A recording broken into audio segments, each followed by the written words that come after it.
நண்பர்களே, கல்யாண video edit பண்ணி போடலாம்னு நினச்சி இவ்வளோ நாளாச்சு. கல்யாணம் முடிஞ்சும் ரொம்ப நாளாச்சு. இது கல்யாணத்துக்கு நாள் நைட்டு எடுத்த வீடியோ தான். கல்யாண வீட்டுக்கு நாங்கள் வர்றதுக்கு ரொம்ப நேரம் ஆயிடுச்சு. அதுக்குள்ளார பாதி ஃபங்க்ஷனே முடிஞ்சிச்சு. எங்களுக்கு பர்ச்சேஸ் அப்போவும் முடியல. ஏதோ மீதி மிஸ்ஸிங்காக இருந்துச்சு. அதெல்லாம் வாங்கிறதுக்கு போனோம். சோனுக்கு கட்டிங் பண்ணலை. சோனுக்கு கட்டிங் முடித்து நாங்கள் பிள்ளைங்களுக்கு ஏதோ திங்ஸ் வாங்க வேண்டியது இருந்துச்சு. அதெல்லாம் வாங்கிட்டு மறுபடியும் கல்யாண வீட்டுக்கு வரத்துக்குள்ளார எல்லா ஃபங்க்ஷனும் முடிஞ்சிச்சு. நாங்கள் வந்ததும் சாப்பிட்டோம், எங்கள் வேலையை பார்த்துக்கிட்டோம். மீதி என்ன, கல்யாணம் நாளே மருதாணி தானே, மெஹந்தி வைக்கணும். மெஹந்தி வைக்கிறதுக்கு ஃபஸ்ட்டு மினிமாவுக்கு வச்சு விட்டாங்க. நெக்ஸ்ட்டு நான் வச்சோம், உமேரா வச்சாங்க. அப்புறம் என்ன, சொந்த பந்தத்துக்கிட்ட எல்லாம் கொஞ்சம் நேரம் பேசி ரொம்ப நாளாச்சு ஒரு பக்கம் அதனால் எல்லாருக்கிட்டையும் கொஞ்சம் நேரம் நைட்டு ஒரு மணி வரைக்கும் ஜாலியாக பேசிட்டு ஃபங்க்ஷன் எல்லாம் நல்லா ஜாலியாக பண்ணி முடிச்சிட்டோம். மறுபடியும் காலையில் கல்யாணத்துக்கு ரெடி ஆயிடுச்சு. நாங்கள் ரெடி ஆகிட்டோம், மாப்பிள்ளை ரெடி ஆகிட்டோம். மாப்பிள்ளை மேடைக்கு வந்தாங்க, ஃபோட்டோ எடுத்தாங்க. அப்புறம் என்ன, பொண்ணுக்காக வெயிட்டிங் தான்.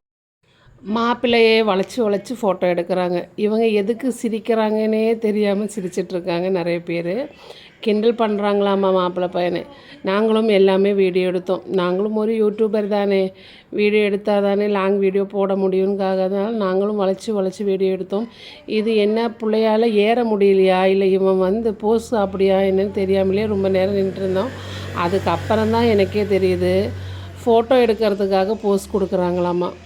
இவங்க ஃபோட்டோவுக்கு போஸ் கொடுக்கறதுல என்ன காமெடினா, புள்ள தைரியமாக நிற்கிது. எந்த ஒரு கிண்டல் கேலிக்குமே சிரிக்காமல் ஃபோட்டோவுக்கு அழகாக போஸ் கொடுத்துட்ருக்குது. ஆனால் எங்கள் பையன் இருக்கு பாருங்கள், அவனால் சிரிப்பு கண்ட்ரோல் பண்ணவே முடியல. அவனும் மூஞ்சி மறைக்கிறான், அப்படி திரும்புகிறான், இப்படி திரும்புகிறான். எல்லாருமே இந்த சைடில் நின்று அவனை கிண்டல் பண்ணிகிட்டே இருக்கிறாங்க. கிண்டல் பண்ணுறதில் அவனால் சிரிப்பு தாங்க முடியல. நான் அதெல்லாம் வீடியோ எடுக்கலை. ரொம்ப நேரம் சிரிச்சுட்டு அந்த பக்கம் போயிட்டான். மேடையை விட்டே இறங்கி வெளியே போயிட்டு மறுபடியும் நின்றுட்டான். கிண்டல் அவனால் தாங்க முடியல. அதுக்கப்புறம் நாங்கள்லாம் குரூப்பாக உட்காந்துருந்தோம். நாங்களும் ஒரு ஃபேமிலியாக உட்காந்துரு வீடியோ போடலாம் அப்படின்னு நினச்சோம்.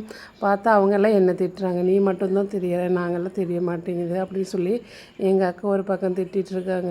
எங்கள் அக்கா திட்டுறது பத்தாதுன்னு மினிமம் ஒரு பக்கம், வாமா நம்மளும் கல்யாணத்துக்கு பொண்ணு மாப்பிள்ளை கூட சேர்ந்து ஒரு ஃபோட்டோ எடுக்கலாமா, அப்போ தான் இம்மா நம்மளும் கல்யாணத்துக்கு வந்ததாக ஒரு ஞாபகார்த்தமாக இருக்கும், வாங்க ஃபோட்டோ எடுக்கலான்னு சொல்லிட்டோம். சரி வந்தால் கல்யாணத்துக்கு வந்தால் அது ஒரு இது தானே, ஃபோட்டோ எடுத்தாச்சு.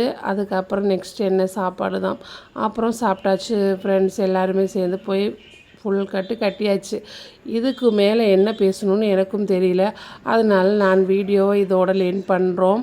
மறக்காமல் என்னோடய வீடியோ பிடிச்சிருந்தால் லைக் பண்ணுங்கள், ஷேர் பண்ணுங்கள், மறக்காமல் ஹைப் கொடுக்க மறந்துடாதீங்க. ஃபஸ்ட் டைம் பார்க்குறவங்க கண்டிப்பாக சேனலை சப்ஸ்கிரைப் பண்ணுங்கள். அவ்வளோதான் friends. Okay, bye bye, Tata, see you.